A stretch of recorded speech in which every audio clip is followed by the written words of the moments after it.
یعنی اے سی لگا ہوا ہے، بہترین اعلیٰ قسم کے پنکھے لگے ہوئے ہیں، بہترین ٹھنڈا پانی موجود ہے۔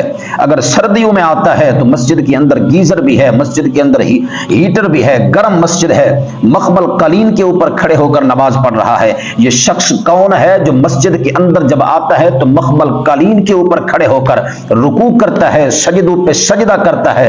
وہ کہہ رہا ہے کہ دین کے اوپر چلنا بڑا مشکل ہے، لیکن امام علی مقام سیدنا حسین بن علی، خدا کی عزت کی قسم ہے، تپتی ریت کے اوپر سجدے کیے، انہوں نے تو نہیں کہا کہ دین کے اوپر چلنا بڑا مشکل ہے۔ امام علی مقام نے علی اکبر کی جوانی لٹا دی، لیکن یہ نہیں کہا کہ دین پہ چلنا بڑا مشکل ہے۔ امام علی مقام سیدنا حسین بن علی نے قاسم کے شباب لٹا دیے، لیکن یہ نہیں فرمایا دین پہ چلنا بڑا مشکل ہے۔ غازی عباس کے بازو تو کٹ گئے، لیکن امام علی مقام نے یہ نہیں فرمایا کہ دین پہ چلنا بڑا مشکل ہے۔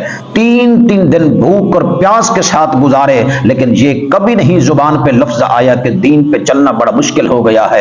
سارا کنبہ تو شہید کرا دیا، حتیٰ کہ اپنی جان کا نذرانہ پیش کر دیا، پر ان کی زبان پہ اوپر یہ کلمہ کبھی نہیں آیا، یا اللہ دین پہ چلنا بڑا مشکل ہو گیا ہے۔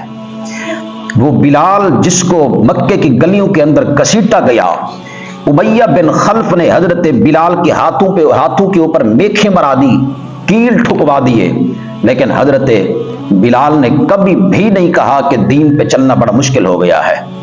حضرت بلال نے کبھی بھی نہیں کہا، ریت کے اوپر آپ کو گھسیٹا گیا، لوہے کی کنگیوں سے آپ کی جلد چھینی گئی، لیکن بلال نے کبھی بھی نہیں کہا کہ دین پہ چلنا بڑا مشکل ہو گیا ہے۔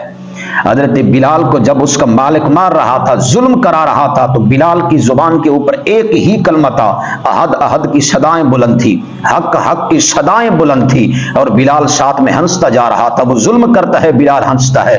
کسی نے بلال سے پوچھا، بلال امیہ بن خلف ظالم تیرے اوپر ظلم کرتا ہے، تو آگے سے ہنستا جا رہا ہے، کیا تمہیں تکلیف نہیں ہو رہی؟ حضرت بلال نے بڑا ہی خوبصورت جواب دیا۔ آپ نے فرمایا، ارے جب تم جاتے ہو بازار کے اندر پیالہ خریدنے کے لیے، جب تم مٹی کا پیالہ خریدتے ہو تو اسے تم ٹھونک ٹھونک کر خریدتے ہو کہ کہیں اس کی آواز ٹھیک ہے، خراب تو نہیں، کہیں یہ کچا تو نہیں۔ فرمایا اس لیے بلال کا مالک اسے خرید رہا ہے، بلال کا مالک خریدتے ہوئے بلال کو چیک کر رہا ہے کہیں بلال کچا تو نہیں ہے۔ بلال فرماتے ہیں، یہ جان کا نذرانہ تو پیش کرتا ہوں۔ فرمایا یہ جان کا نذرانہ پیش تو کر سکتا ہوں، فرمایا جسم کے ٹکڑے ٹکڑے تو کرا سکتا ہوں، نہ دامن خدا چھوڑ سکتا ہوں تو نہ دامن مصطفیٰ چھوڑ سکتا ہوں۔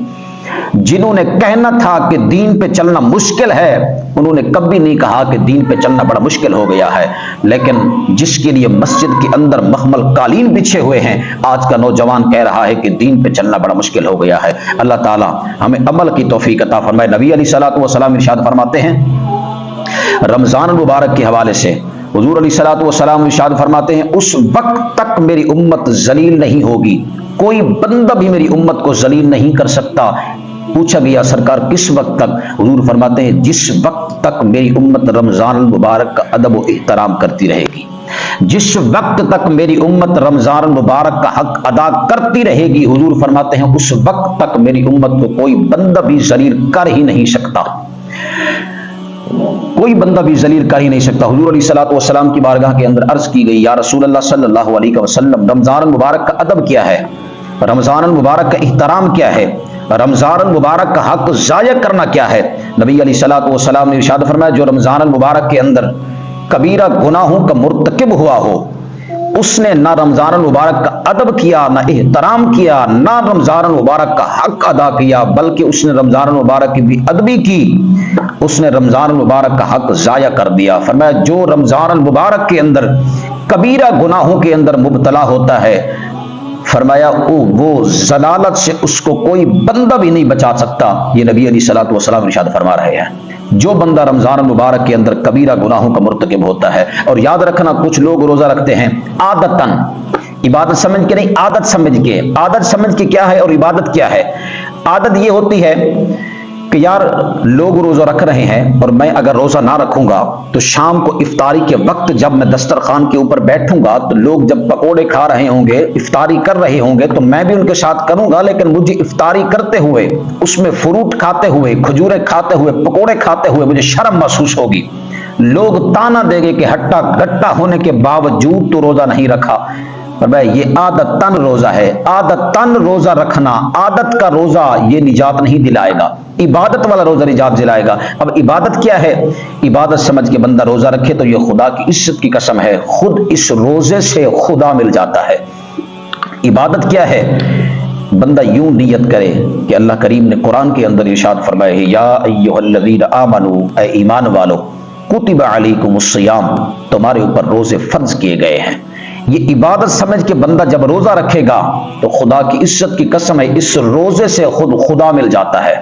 نبی علیہ الصلوۃ والسلام نے ارشاد فرمایا، جب بندہ نیک عمل کرتا ہے، نیک عمل کے دی جزا جو ہے وہ جنت ملتی ہے، نیک عمل کی جزا جو ہے وہ جنت ملتی ہے، باقی نیک عمل جو ہوتے ہیں، پر روزہ جو ہوتا ہے نا، روزہ رکھنے سے جزا نہیں ملتی، خود خدا ملتا ہے۔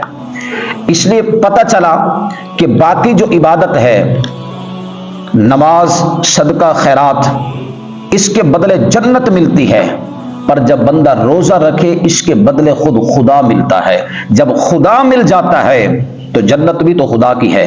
اس لیے فرماتے ہیں جب رب تمہارا ہو گیا، جب تم رب کے ہو گئے، پھر سب تمہارا ہو گیا۔ رب کو راضی کر لو۔ رب کو جب بندہ راضی کر لیتا ہے تو خدا کی عزت کی قسم ہے، اللہ تعالیٰ ارشاد فرماتا ہے تم مجھے راضی کر لے۔ خدا کی قسم اللہ تعالیٰ فرماتا ہے فاذکرونی اذکرکم، تو میرا ذکر کر میں تیرا ذکر کروں گا، تو مجھے یاد کر میں تجھے یاد کرتا رہوں گا، تو مجھے زمین کے اوپر بیٹھ کے یاد کر میں تجھے فرشتوں کے، میں آسمان کے اوپر بیٹھ کر فرشتوں کے اندر تیرا تذکرہ بھی کروں گا، تجھے یاد بھی کروں گا۔ اللہ تعالیٰ کی بارگاہ کے اندر دعا کرتے ہیں کہ اللہ تعالیٰ ہمیں عمل کی توفیق عطا فرمائے۔